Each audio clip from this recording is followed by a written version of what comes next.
friends and viewers, hello, welcome to my YouTube channel. প্রত্যেকেই আমার সাদর সম্ভাষণ গ্রহণ করবে এবং করবেন। আমি সকলকে অভিনন্দন জানাচ্ছি। আজ আমি ক্লাস 7-এর একটা ইংলিশ টেক্সট একটা ইংলিশ বইয়ের একটা টেক্সট আলোচনা করব এবং সেটা হচ্ছে JC Bose a beautiful mind, lesson 9, JC Bose a beautiful mind. এটা ক্লাস 7-এর ছাত্রছাত্রীদের জন্য বিশেষ করে, আর ইংরাজি শেখার ইচ্ছা থাকলে আর অনেক কিছু ওয়ার্ড মিনিং, গ্রামাটিক্যাল ব্যাপার শেখার ইচ্ছা থাকলে তারাও শুনতে পারেন। আমি তাদের কাছে কৃতজ্ঞ থাকব। দয়া করে একটা লাইক, কমেন্ট এবং সাবস্ক্রাইব দেবে। আর যেসব ছাত্রছাত্রীর অসুবিধা হবে, আমাকে কিছু বলার থাকবে, কমেন্ট বক্সে সেটা লিখে জানাবে। আমি পরের ভিডিওতে সেই সব প্রশ্নের উত্তর দেব। কোনো প্রশ্ন থাকলে বা কোনো অসুবিধা থাকলে আমাকে জানাবে। আমি পরবর্তী ভিডিওতে সেটা নিয়ে ডিসকাস করব। আমি প্রশ্নের যথাযথ উত্তর দেব।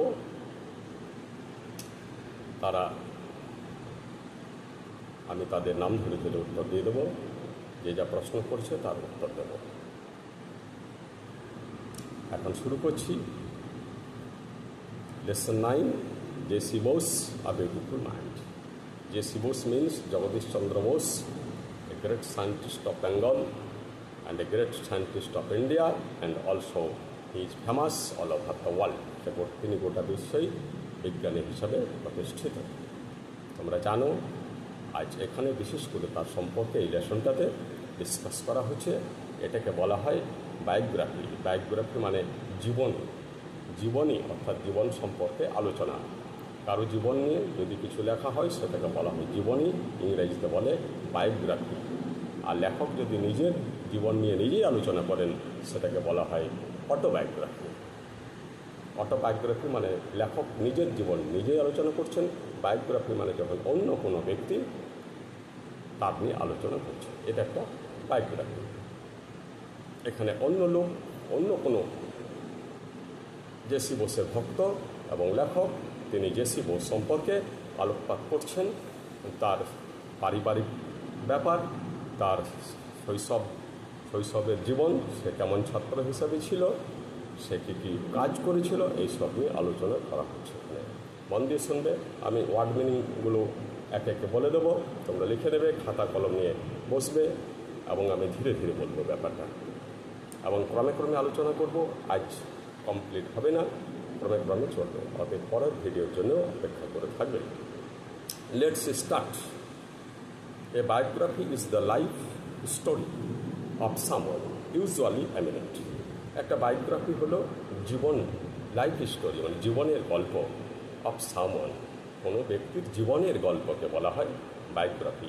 ইউজুয়ালি এমিনেন্ট, ইউজুয়ালি মানে সাধারণত, অর্থাৎ বেসিক ক্ষেত্রে প্রখ্যাত লোক, এমিনেন্ট মানে স্বনামধন্য লোক, বিখ্যাত লোক, তাদের সম্পর্কিত বায়োগ্রাফি লেখা হয়। সাধারণ মানুষ নিয়ে কেউ বায়োগ্রাফি সাধারণত লেখে না। যারা জীবনে কিছু করেছেন, বিজ্ঞানী হতে পারে, সাহিত্যিক হতে পারে, কবি হতে পারে, দার্শনিক হতে পারে, তাদের সম্পর্কে সাধারণত বায়োগ্রাফি লেখা হয়। The person may be alive or dead. সেই ব্যক্তি যার সম্পর্কে লেখা হচ্ছে তিনি জীবিত হতে পারেন অথবা মৃতও হতে পারেন। অনেক ক্ষেত্রে দেখা যায় জীবিত অবস্থায় লেখেননি, কিন্তু তার মৃত্যুর পর তার সম্পর্কে লেখা হলো। এখনও চলছে অনেকের সম্পর্কে, অনেক কিছু মানব সম্পর্কে, সাহিত্যিকদের সম্পর্কে এখনও বহু কিছু লেখা হচ্ছে, অর্থাৎ তাদের আফটার ডেথ, মৃত্যুর পর লেখা হচ্ছে, আবার জীবিতকালেও লেখা হয়। Biographies are always written by somebody other than the person himself. আগেই বললাম আমি যেটা, বায়োগ্রাফি সবসময় অন্য লোকে লেখে, সেই ব্যক্তি মানে। অ্যালাইভ মানে জীবিত, ডেড মানে মৃত, অলওয়েজ সর্বদা, রিটেন মানে লিখিত হয়েছে, রাইট ভার্বের থার্ড ফর্ম রিটেন। সামবডি মানে কেউ, আদার দেন ছাড়া, পারসন ব্যক্তি, হিমসেলফ মানে সে নিজে, হিমসেলফ মানে সে নিজে। We read biographies of eminent persons. আমরা বিখ্যাত লোকেদের, প্রখ্যাত লোকেদের, স্বনামধন্য লোকেদের বায়োগ্রাফি লিখি so that we may learn about them and try to be like them, যাতে করে আমরা তাদের সম্পর্কে জ্ঞান লাভ করতে পারি এবং তাদের মতো হতে পারি। তাদের সম্পর্কে জ্ঞান লাভ এবং তাদের মতো হওয়া, অর্থাৎ ভালো মানুষের জীবনী শুনলে ছাত্রছাত্রীরা অনুপ্রাণিত হয় এবং তার মতো হওয়ার চেষ্টা করে। তিনি একজন বিজ্ঞানী, অর্থাৎ বিজ্ঞানের সাধক ছিলেন। বিজ্ঞানের সাধক কীভাবে হতে হয়, তার জীবনটা কেমন ছিল, এগুলো যদি শোনা হয় তাহলে ছাত্রছাত্রীরা অবশ্যই উৎসাহ বোধ করবে, বিজ্ঞান প্রেমিক হয়ে উঠবে। প্রথমে 3টে প্রশ্ন আছে, let us share. Can you name any eminent person of your district? তুমি কি তোমার জেলার কোনো বিখ্যাত লোকের নাম বলতে পারো? আমার প্রত্যেক জেলাতে বিখ্যাত লোক থাকে, আগেকার লোক লিখতে পারেন, বর্তমানে লোক লিখতে পারেন, অনেক আছে। Who is the person in this picture? এই ছবিতে লোকটাকে, এই ছবিতে দেখো বইটার যখন টেক্সটটা শুরু হচ্ছে একটা বাম দিকে একটা ছবি আছে, বলছে লোকটা নিশ্চয়ই তোমরা চিনতে পারছো, এটা যার বায়োগ্রাফি লেখা হচ্ছে, এই ছবিটা তার। Do you know anything about him? তুমি কি জানো তার সম্পর্কে কিছু? তোমাদের এটা অন্তত জানা আছে যে তিনি একজন প্রখ্যাত সায়েন্টিস্ট ছিলেন, বিজ্ঞানী ছিলেন, এটুকু অন্তত জানা আছে। এবার টেক্সটটা শুরু করছি। Historically in 1895 India was under the British rule. Historically মানে ঐতিহাসিকভাবে 1895 খ্রিস্টাব্দে ভারতবর্ষ ব্রিটিশদের অধীনে ছিল। ভারতে তখন ব্রিটিশ রাজত্ব চলছে। 1895 খ্রিস্টাব্দে ভারতের ব্রিটিশ রাজত্বের সময়কাল আমরা জানি, এটা ব্রিটিশ রাজত্বের মধ্যেই পড়ছে। A different history was made. British rule মানে বলে দিই, ব্রিটিশ রুল মানে ব্রিটিশ শাসন, আন্ডার মানে অধীনে, আর হিস্টোরিক্যালি মানে ঐতিহাসিকভাবে। A different history was made that year at the town hall in Kolkata. Kolkata town হলে একটা অন্য ধরনের ইতিহাস তৈরি হয়েছিল। সেদিন একটা ঘটনা আছে এখানে, সেদিন একটা অন্য ধরনের ঘটনা তৈরি হয়েছিল। অন্য ধরনের ইতিহাস মানে কি? অন্য ধরনের কেন বলছে না? তখন রাজনৈতিক ইতিহাস চলছে, তখন ব্রিটিশ রাজত্ব চলছে, তখন বিপ্লবীদের নিয়ে আলোচনা চলছে, তখন সুভাষচন্দ্র উঠেছেন, তখন ক্ষুদিরাম হয়তো আছেন, আরও নানা এইসব জাতীয় কংগ্রেস প্রতিষ্ঠিত হয়েছে, চরমপন্থী নরমপন্থী এইসব আছেন। কিন্তু এটা একটা অন্য ইতিহাস, কারণ এটা বিজ্ঞানের ইতিহাস, অর্থাৎ বিজ্ঞান সংক্রান্ত এখানে একটা ব্যাপার আলোচনা করা হয়েছে, যেটা জগদীশচন্দ্র বসু সুসম্পাদন করেছিলেন। একটা বিরাট ল্যান্ডমার্ক, মানে দিগন্ত সূচক ব্যাপার, যেটা মনে রাখার মতো এবং যেটা গোটা বিশ্বকে আলোড়িত করেছিল, তার এই আবিষ্কারটা জগদীশচন্দ্রের। ইয়ার মানে বছর, টাউন হল মানে বড় ঘর, কলকাতাতে আছে। An interesting demonstration was performed. একটা ইন্টারেস্টিং মানে আনন্দদায়ক বা মজাদার বা জ্ঞানদায়ক, ডেমনস্ট্রেশন মানে প্রদর্শন, মানে কোনো কিছু দেখানো হয়েছিল। বিজ্ঞানের যখন কোনো থিওরিকে বাস্তবে প্রয়োগ করা হয়, দেখিয়ে দেওয়া হয় চোখের সামনে এক্সাম্পল দিয়ে, ঘটনাটা কীভাবে ঘটছে সেটাকে বলা হয় ডেমনস্ট্রেশন, অর্থাৎ দেখানো। পারফর্মড বাই জগদীশচন্দ্র বোস, যেটা করেছিলেন, যেটা সম্পাদিত হয়েছিল জগদীশচন্দ্রের দ্বারা। পারফর্ম মানে সম্পাদিত। And assistant professor of Presidency College. Jagadish Chandra তখন প্রেসিডেন্সি কলেজের একজন অ্যাসিস্ট্যান্ট প্রফেসর ছিলেন। এখনও প্রেসিডেন্সি কলেজ আছে কলকাতায়।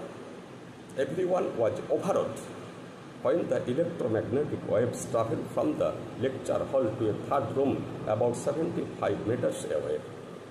একটা প্রত্যেকেই ওভারহট মানে প্রত্যেকেই চমকে গিয়েছিল। ওভার মানে চমকে গিয়েছিল। হয় যখন ইলেকট্রোম্যাগনেটিক ওয়েভস, এটা একটা সায়েন্টিফিক টার্ম বটে। ইলেকট্রো কথাটা আসছে ইলেকট্রিক থেকে, অর্থাৎ বৈদ্যুতিক, এবং ম্যাগনেটিক মানে চৌম্বকীয়, ম্যাগনেট মানে চুম্বক, আর ইলেকট্রিসিটি মানে বিদ্যুৎ, তার থেকে এসছে ইলেকট্রোম্যাগনেটিক ওয়েভস মানে বৈদ্যুতিক চৌম্বকীয় তরঙ্গ বা ঢেউ। একটা ঢেউ কী হলো, ট্রাভেলড ভ্রমণ করলে মানে চলে গেল, ফ্রম দ্য লেকচার হল, লেকচার ঘর থেকে, যে ঘরে পরীক্ষাটা ডেমনস্ট্রেশনটা হচ্ছিল, টু এ থার্ড রুম, 3 নম্বর একটা রুমে চলে গেল। সেই তরঙ্গটা অ্যাবাউট 75 মিটার্স অ্যাওয়ে, যেটা ছিল প্রায় 75 মিটার দূরে। অ্যাবাউট মানে প্রায় 75 মিটার্স অ্যাওয়ে। লেকচার হল, লেকচার মানে বক্তব্য বা ভাষণ, টু এ থার্ড রুম, তৃতীয় 3 নম্বর একটা রুম, অর্থাৎ দেওয়াল ভেদ করে চলে গেল। অ্যাবাউট 75 মিটার্স অ্যাওয়ে, প্রায় 75 মিটার দূরে। দিস ওয়েভস, এই তরঙ্গগুলো পাস মানে পেরিয়ে গিয়েছিল 3 সলিড ওয়ালস, তিনটে কঠিন দেওয়ালকে ভেদ করে এই আলোক রশ্মি চলে গিয়েছিল। ওয়েভস, এই ঢেউটা 3টে সলিড দেওয়ালকে ভেদ করে চলে গিয়েছিল। This was a way of for future research all over, বললাম লাইন বা চলে গেছে। This was a remarkable and path breaking incident, এটা ছিল একটা রিমার্কেবল মানে উল্লেখযোগ্য, পাথ ব্রেকিং মানে রেকর্ড ব্রেকিং আমরা যাকে বলি, অর্থাৎ যে পথে চলছিল মানুষ সেই পথটা ভেঙে দিলে, অর্থাৎ একটা নতুন কিছু তিনি ইনোভেশন করলেন, আবিষ্কার করলেন। ইনসিডেন্ট মানে ঘটনা, হুইচ পেভ দ্য ওয়ে, যেটা রাস্তা অতিক্রম করলেন ফর ফিউচার রিসার্চ, ভবিষ্যৎ গবেষণার জন্য অল ওভার দ্য ওয়ার্ল্ড, সমস্ত বিশ্বে, অর্থাৎ সমস্ত বিশ্বে বৈজ্ঞানিক গবেষণার ক্ষেত্রে একটা নবদিগন্ত খুলে দিল। পেভ দ্য ওয়ে মানে পেভ মানে রাস্তা হাঁটা, আর ওয়ে মানে রাস্তা, ইনসিডেন্ট ঘটনা, ফিউচার মানে ভবিষ্যৎ, রিসার্চ মানে গবেষণা, অল ওভার দ্য ওয়ার্ল্ড মানে সমস্ত বিশ্ব বা সারা বিশ্বে একটা দিগন্ত, একটা সাড়া ফেলে দিলেন এই জগদীশচন্দ্রের এই আবিষ্কারটা। আর একটু পরে, born on 13th November 1858 at Bikrampur, now Munshiganj district of Bangladesh. তিনি জগদীশচন্দ্র বসুর এবারে বায়োগ্রাফি স্টার্টিংটা শুরু করছে 1858 খ্রিস্টাব্দের 30শে নভেম্বর জন্মগ্রহণ করেন বিক্রমপুর, যেটা বর্তমানে বাংলাদেশে অবস্থিত, বাংলাদেশের মুন্সিগঞ্জ জেলায় অবস্থিত। Jagadish Chandra Bose was a man of diverse talent. Jagadish Chandra Bose বহুমুখী প্রতিভা, ডাইভার্স মানে বহুমুখী, ভার্সেটাইল বলা হয় যাকে আরেকটি ইংরেজি, ডাইভার্স মিন্স ভার্সেটাইল, ট্যালেন্ট মানে প্রতিভা, বহুমুখী প্রতিভার অধিকারী ছিলেন। এ ফিজিসিস্ট মানে পদার্থবিদ্যায় পণ্ডিত যিনি, বায়োলজিস্ট মানে জীববিদ্যায় পণ্ডিত যিনি, বোটানিস্ট মানে উদ্ভিদবিদ্যায় পণ্ডিত যিনি, as well as a writer of science fiction, এবং সায়েন্স ফিকশনের বা কল্পবিজ্ঞানেরও লেখক ছিলেন। তাহলে এখানে ওনার 4টা পরিচিতি, ইনি পদার্থবিজ্ঞানে পণ্ডিত, ইনি বায়োলজিতে পণ্ডিত, এবং বোটানি বা উদ্ভিদ বিজ্ঞানে গাছপালাতে পণ্ডিত, এবং তিনি লেখকও ছিলেন ফিকশন, সায়েন্স ফিকশন অর্থাৎ কল্পবিজ্ঞানও লিখেছেন। হিজ ফাদার ভগবানচন্দ্র বোস, তার বাবার নাম ছিল ভগবানচন্দ্র বোস, মনে রাখবেন। ওয়াজ এ লিডার অব দ্য ব্রাহ্ম সমাজ, নেতা ছিলেন, লিডার মানে নেতা, ব্রাহ্ম সমাজের নেতা ছিলেন। ব্রাহ্ম সমাজের তো বড় হিস্ট্রি আছে, সেটা আলোচনা করার এখন অবকাশ নাই, তিনি একজন নেতা ছিলেন। হি worked as a deputy magistrate in Faridpur, Burdwan and in other places. তিনি তার মানে সার্ভিসটা কী ছিল, তার জীবিকা কী ছিল না, তিনি একজন ডেপুটি ম্যাজিস্ট্রেট ছিলেন ফরিদপুরের, বর্ধমানে এবং আরও বিভিন্ন জায়গাতে। এই চাকরিগুলো ম্যাজিস্ট্রেটের চাকরি সাধারণত ট্রান্সফারেবল হয়, অর্থাৎ স্থান পরিবর্তন হয়, তার জন্য এখানে বিভিন্ন জায়গার নাম আছে। জগদীশচন্দ্রের education started in a vernacular school. জগদীশচন্দ্রের শিক্ষা শুরু হয়েছিল একটা মাতৃভাষার স্কুলে, ভার্নাকুলার মানে মাতৃভাষার স্কুলে শুরু হয়েছিল। অর্থাৎ বলতে চাওয়া হচ্ছে যে তিনি ইংলিশ মিডিয়ামে ভর্তি হন নাই, কারণ তার বাবা ছিলেন মাতৃভাষার ভক্ত, তার বাবাও পিতাও খুব জ্ঞানী ছিলেন। His father believed that one must know one's mother tongue before learning any other language. তার বাবা ভগবানচন্দ্র বসু বিশ্বাস করতেন যে অন্য ভাষা শেখার আগে ছাত্রছাত্রীর আগে মাতৃভাষাটা ভালো করে শেখা দরকার, যেটা অবশ্যই সঠিক কথা, একেবারে তখনকার দিনেও খুব ইংলিশ মিডিয়াম চলছিল, কিন্তু জগদীশচন্দ্রের বাবা জগদীশচন্দ্রকে ইংলিশ মিডিয়ামে ভর্তি করেন নাই, কোথাও ভর্তি করলেন ভার্নাকুলার স্কুলে, অর্থাৎ মাতৃভাষার স্কুলে। বিসাইডস, তাছাড়াও one should know one's own people, তার কারণ হচ্ছে আগে নিজের দেশ সম্পর্কে, নিজের দেশের জনগণ সম্পর্কে আগে জানা দরকার, তারপর বিদেশিদের জানা বা বিদেশি ভাষার জানার প্রশ্ন আসছে। Speaking at the Bikrampur conference 1915 বসেন। স্পিকিং বিক্রমপুরের একটা কনফারেন্স বা সম্মেলন হয়েছিল, সেই বাংলাদেশের বিক্রমপুরে একটা সম্মেলন হয়েছিল, সেখানে তিনি বক্তব্য দিয়েছিলেন, এবং সেখানে তিনি 1915 সালে হয়েছিল। বোস বলেছিলেন, আর বোস যেটা বলেছিলেন সেটা পরবর্তী ভিডিওতে আলোচনা করব, এইটুকু এখন বলে দিলাম। স্পিকিং মানে কথা বলা, নো মানে জানা, মাদার টাং মানে মাতৃভাষা, এমনিতে টাং কথার আক্ষরিক অর্থ জীব, আর মাদার টাং মানে মাতৃভাষা, জীবের সাথে ভাষা সম্পর্ক আছে, জীবেই তো আমরা কথা উচ্চারণ করি, তাই মাতৃভাষাকে ইংরেজিতে বলা হয় মাদার টাং, মাদার ল্যাঙ্গুয়েজে বলা হয়। বিফোর মানে আগে, লার্নিং মানে শিক্ষা লাভ করা, মাস্ট মানে অবশ্যই, বিলিভ মানে বিশ্বাস করা, ল্যাঙ্গুয়েজ মানে ভাষা, বিসাইডস মানে তাছাড়াও, ওন পিপল মানে নিজের লোক। আজ এ পর্যন্ত বললাম। অসুবিধা থাকলে আমাকে কমেন্ট বক্সে জানিয়ে দেবে। পরের ভিডিওতে সেগুলো আমি ডিসকাস করব, নাম ধরে ডিসকাস করব। নমস্কার।